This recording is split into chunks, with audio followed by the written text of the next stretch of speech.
Welcome to the Wind Up with Will. I'm your host, Will, here. And today I'm going to be talking about the MLB Hall of Fame voting that took place, or that was just revealed this past Tuesday. Who got in, who didn't. I'm going to be talking also about the NFL divisional round that happened this past weekend and what the conference championships look like, who's got a chance at the Super Bowl. So to start out with, sorry, I'm going to adjust my mic a little bit. I don't like the angle it's at. So to start out, we've got the National Baseball Hall of Fame voting.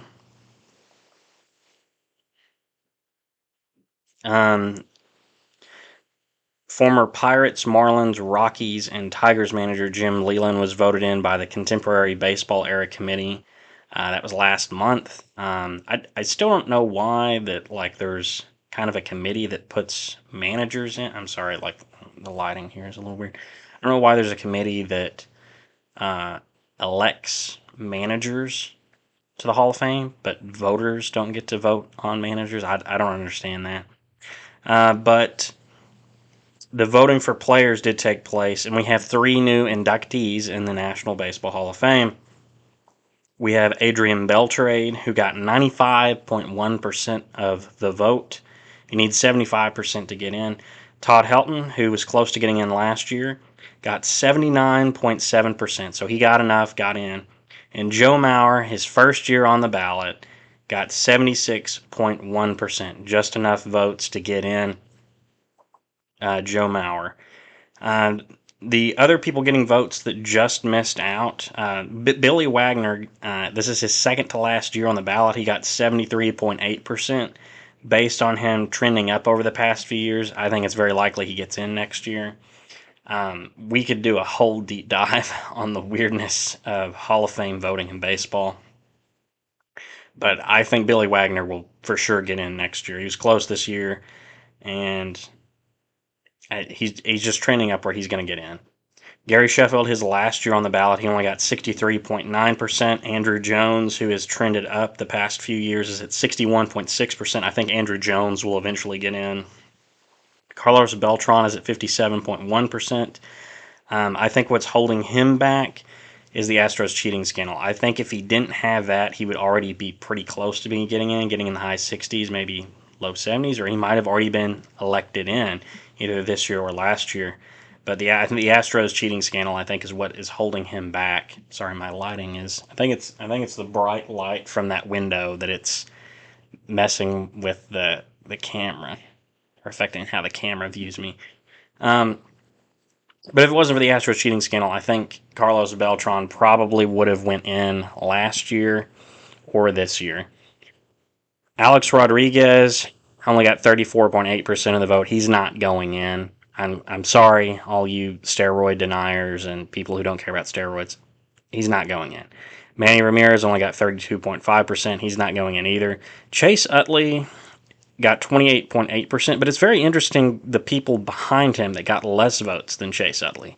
So you got Omar Vizquel at 17.7%, who Ives only at 17.7%. I want to preface that. And this guy's one of the greatest defensive shortstops of all time. He won a bunch of Gold Gloves. He was only a 3-time All-Star, and he got a ton of hits. I know he played forever, but he's one of the best defensive shortstops of all time, and no one gives him any credit. He got enough credit to win the Gold Gloves, but not enough credit to get in the Hall of Fame. I think a Veterans Committee will probably put him in one day, way down the line.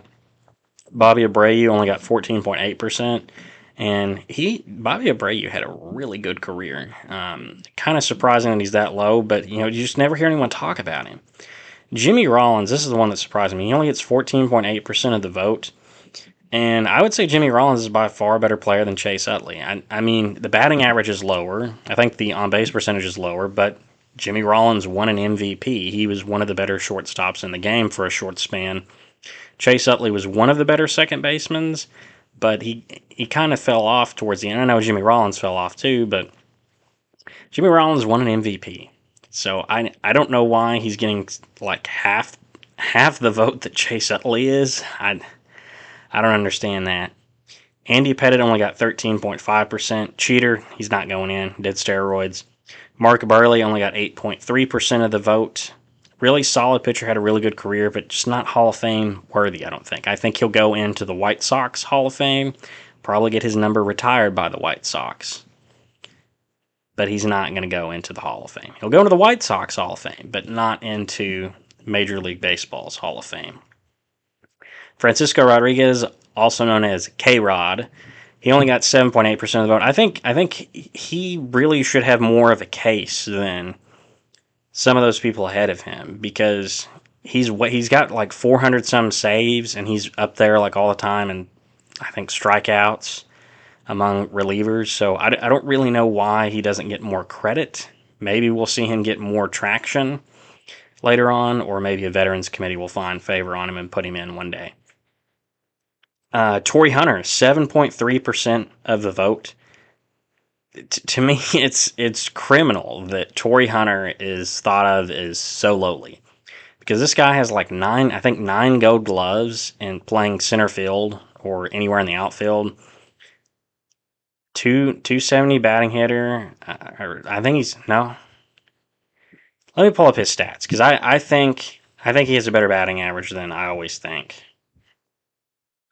But he had like 300 career home runs. He won some Silver Sluggers, multiple time All Star, had over 2,000 hits, like 1,300 RBIs. I think he had like 200 stolen bases or something. Like, this guy had a really good career, and like I feel like no one ever talks about him. Okay, so this is Torrey Hunter. He's 5-time All Star, 9-time Gold Glove, 2-time Silver Slugger. He had 2,400 career hits, 277 batting average, not bad. 353 home runs. His run, he had nearly 1,300 runs scored. He had nearly 1,400 RBIs. He stole 195 stolen bases, so not a ton. Only 331 on base percentage, 110 OPS. So I know a lot of the newer guys will look at the OPS. But the fact he won 9 Gold Gloves, he won a couple Silver Sluggers, 5-time All Star, has over 300 home runs, and he played center field some. I don't know why he doesn't get more traction. Now, I would assume it's probably based on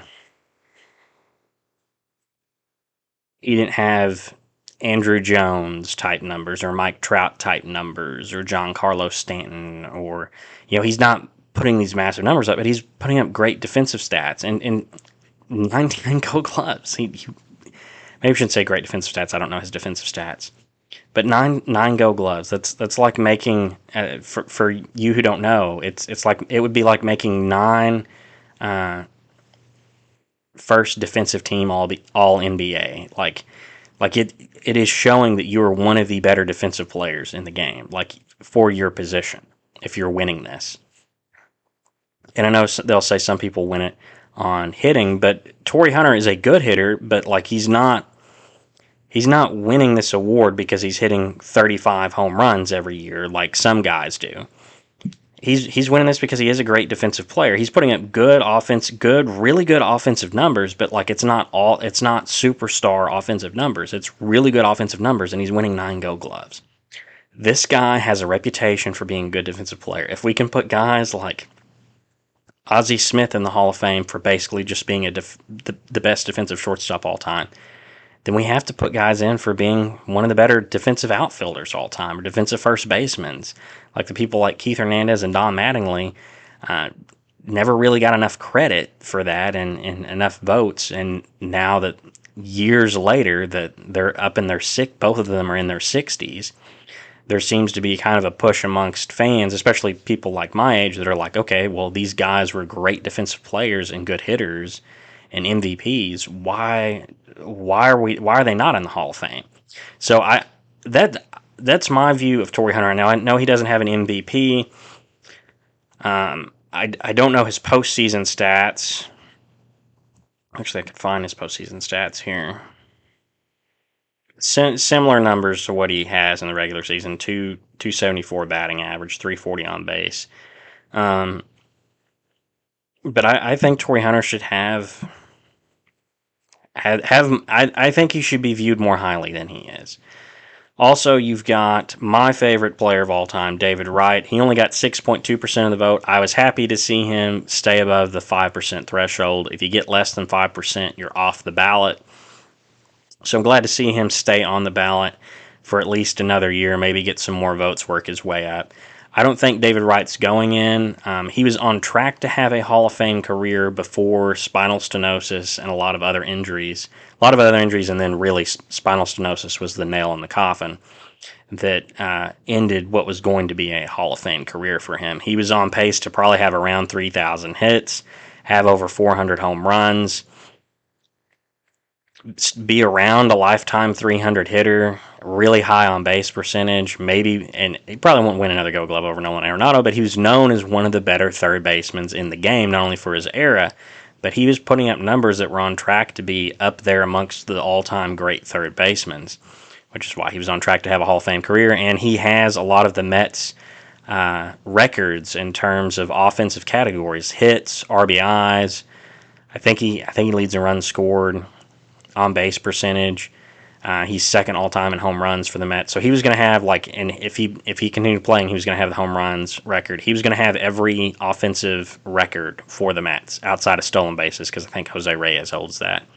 He was going to have every offensive record for the Mets, and that would pretty much lock him up into the Hall of Fame, just because of the success he had as a third baseman, how highly viewed he was. He'd had gotten MVP votes before, multiple 7-time All-Star, 2-time Gold Glove winner. He was the captain of the Mets. He was nicknamed Captain America. He was at one point voted as the face of baseball. So this guy had it all. Great career, well loved by the fans and well respected by fans of other teams. It's just unfortunate that injuries derailed his career. But I'm glad to see him stay above the 5% threshold, maybe get some more votes down there. I personally don't think that, since his career was cut so short, I don't think that he had a Hall of Fame career just simply from it being cut short. I mean, he stopped playing, I think, at the age of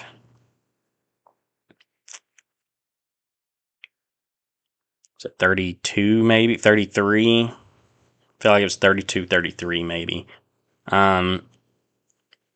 He was just cut short, so his stats don't really stand out like a lot of other Hall of Fame candidates.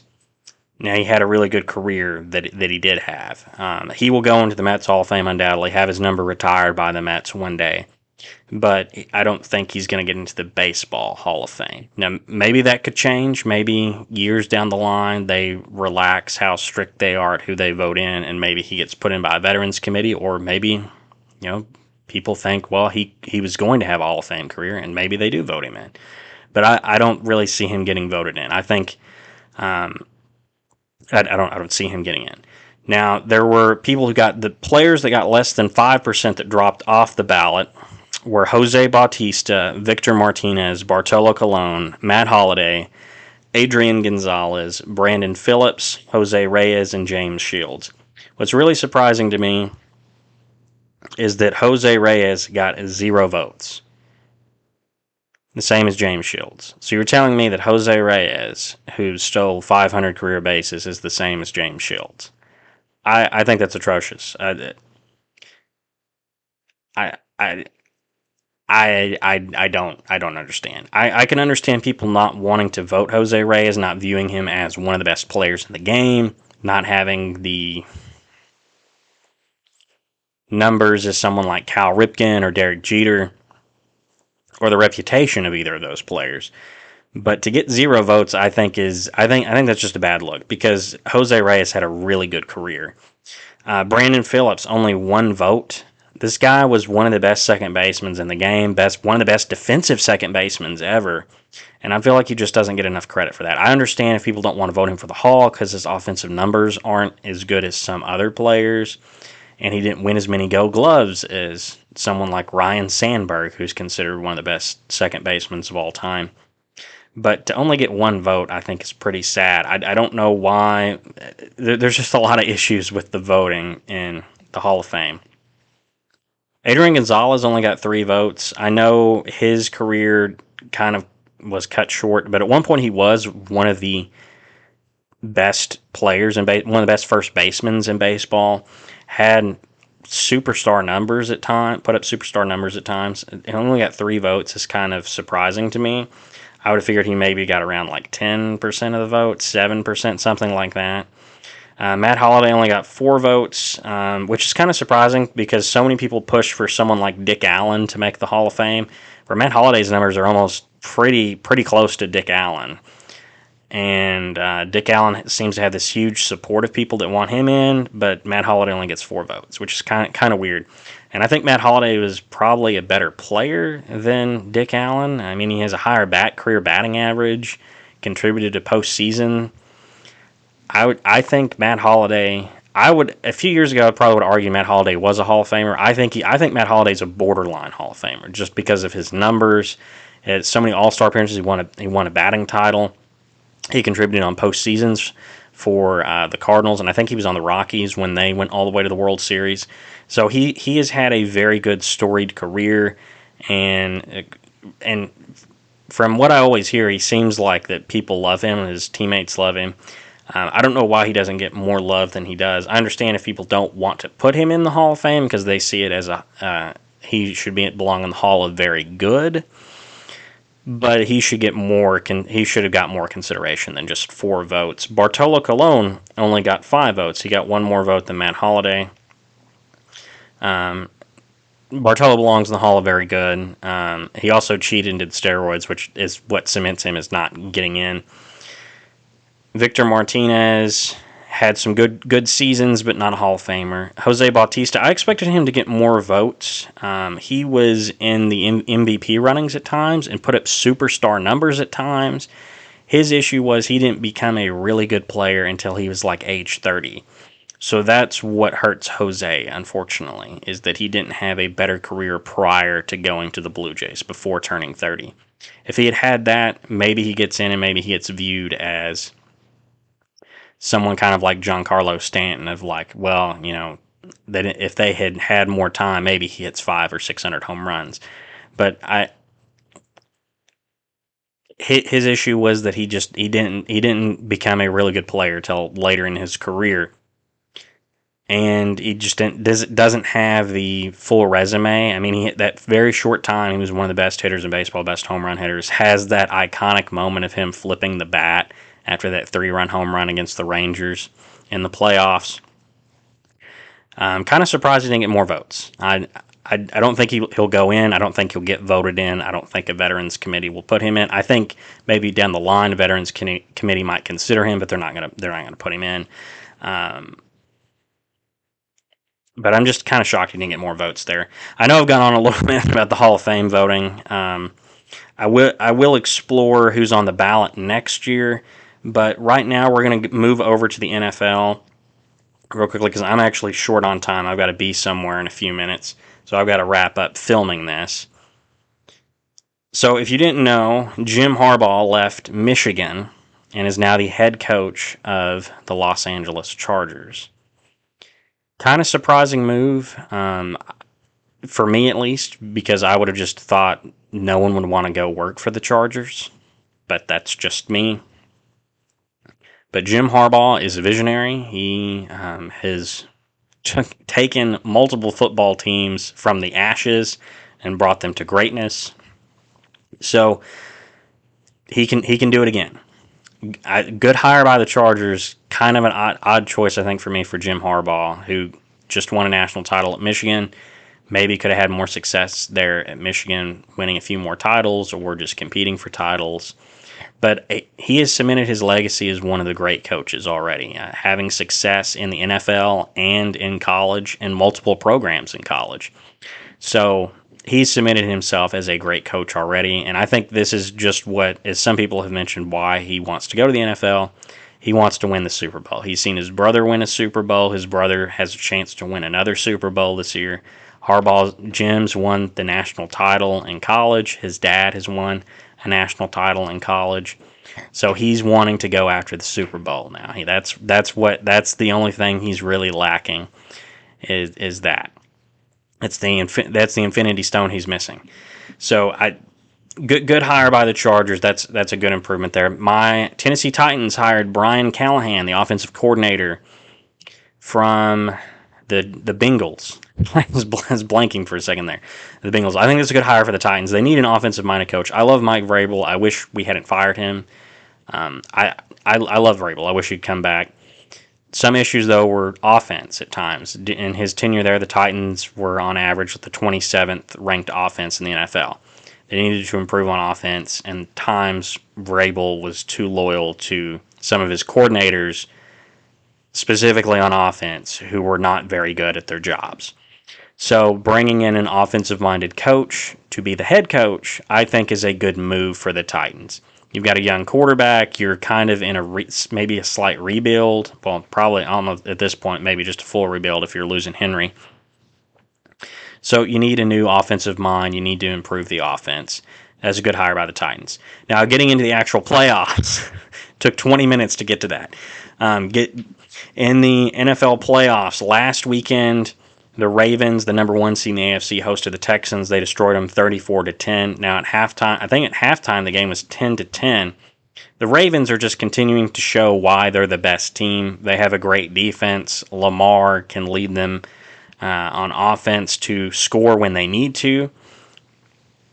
And they've just ran over teams at times this year. So the Ravens look primed to go back to the Super Bowl. They're hosting the AFC title game this week as the number one seed. Over in the NFC on last Saturday, you had the Packers and 49ers play. 49ers, the one seed in the NFC. Tale as old as time, the 49ers beating the Packers in the playoffs to go back to the NFC title game. I feel like this happened almost every year when Aaron Rodgers was with the Packers. The 49ers won 24-21. And Jordan Love threw an interception late in the game that ended the game for the Packers. I think this is what everyone expected. Ravens, 49ers in the conference championships. The other two games that were last Sunday, the Lions hosted the Buccaneers, and they beat them 31-23. The Buccaneers no one expected them to make it this far. Baker Mayfield got them that far. He's played extremely well this year, and that's why he's a candidate for Comeback Player of the Year.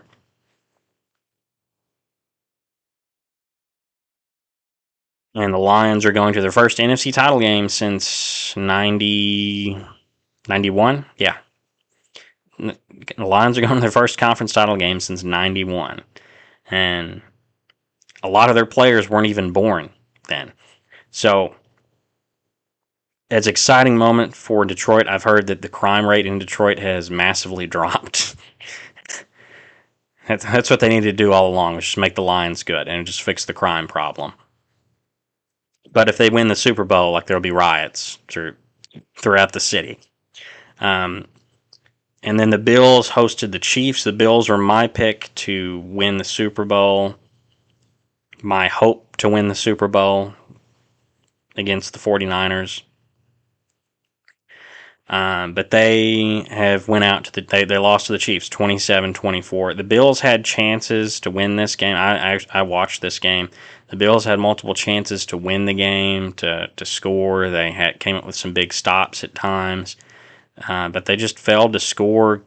Doing a fake punt on their own 30 was bad.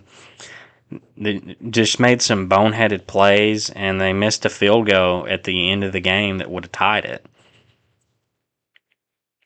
And the Chiefs just continue their run of going to the AFC title game. This is their sixth straight AFC title game, but it's the first with Mahomes that they'll be playing on the road.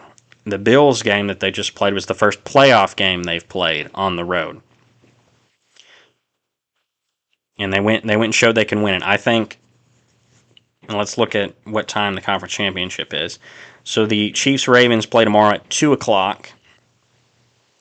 That to me, that's the marquee game, is who's going to win. Are the Chiefs going to win again and go back to the Super Bowl, or is Lamar going to go play for his first Super Bowl title? Mahomes and Reed are really the new Belichick and Brady. That's what they are. They're continuing this run of dominance. And then over in the NFC, we've got the Lions and 49ers. The 49ers hosting. The 49ers are a 7-point favorite, and Baltimore in their game is a 4-point favorite. This is what I think will happen is we're going to have the Ravens 49ers in the Super Bowl. The Ravens have a great defense. They've lost to the Steelers twice this year, once because it didn't matter, and I don't really know how they lost the other game. They lost to the Steelers. They lost to the Browns, which have come through and won some games this year. They lost to the Colts early in the season in overtime. Yeah, and that's their four losses. They lost to the Browns, the Colts, and the Steelers twice. Everyone else they've beat. They dismantled Miami a few weeks ago. They beat the 49ers already. They beat the Jaguars, who are in contention for the playoffs. They beat the Rams, who are a playoff team. They beat the Bengals, who were decent.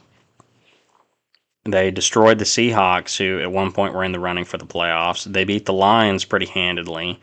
The Titans played them actually pretty close in London, but they pulled through. They beat the Browns another time pretty bad, 28-3, they were a playoff team. They beat the Texans 25-9, they're a playoff team.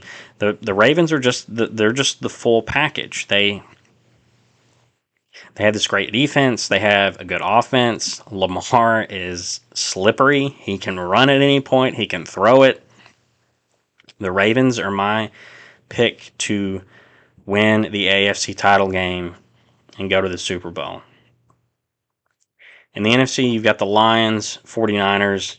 49ers are hosting it. The Lions is the first NFC title game in years, and this will be their first road playoff game this year. The previous two were at home at Ford Field. Great atmosphere for them. Extreme home field advantage with how loud that stadium was.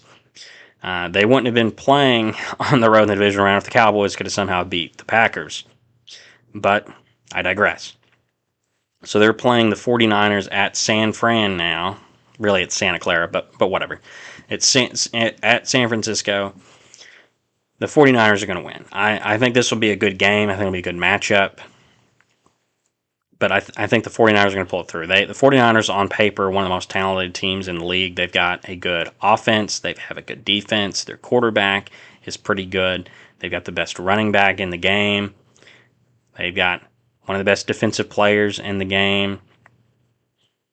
They've got great wide receivers, great tight end, good offensive line. They're just good everywhere. They have a good coach. They're a really, really good team. I think the Lions will make it interesting. I say if the 49ers win 27-23, and I'll say the Ravens win their game 31-24.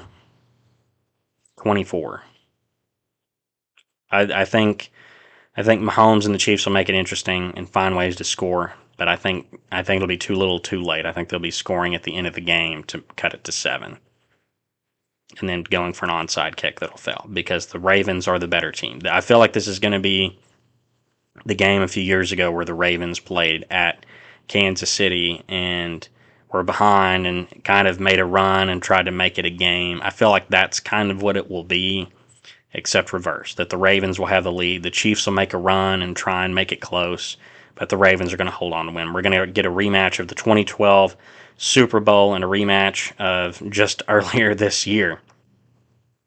We're going to get the Ravens 49ers in the Super Bowl, and I'm picking the Ravens to win it again. I think they've just been the best team all year. They've proven it. They've gone out and won against all the good teams. Somehow they lost to some bad teams there, but they have gone out and won when they needed to. They have probably the best defense in the game. They're going to be rocking in their home stadium in the AFC title game. The momentum's going to carry. The 49ers, I think, are perhaps a little banged up. I think Deebo Samuel is dealing with a shoulder injury.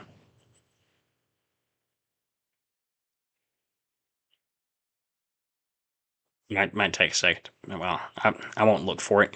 I think it'll be a great matchup, great Super Bowl, but I'll say the Ravens win 31-28. That they beat the 49ers by a field goal.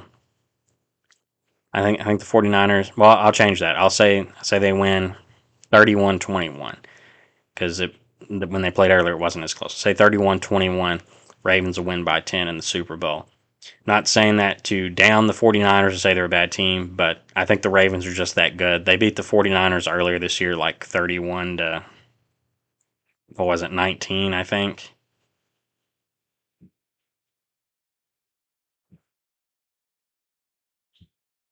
Oh, if I can find it.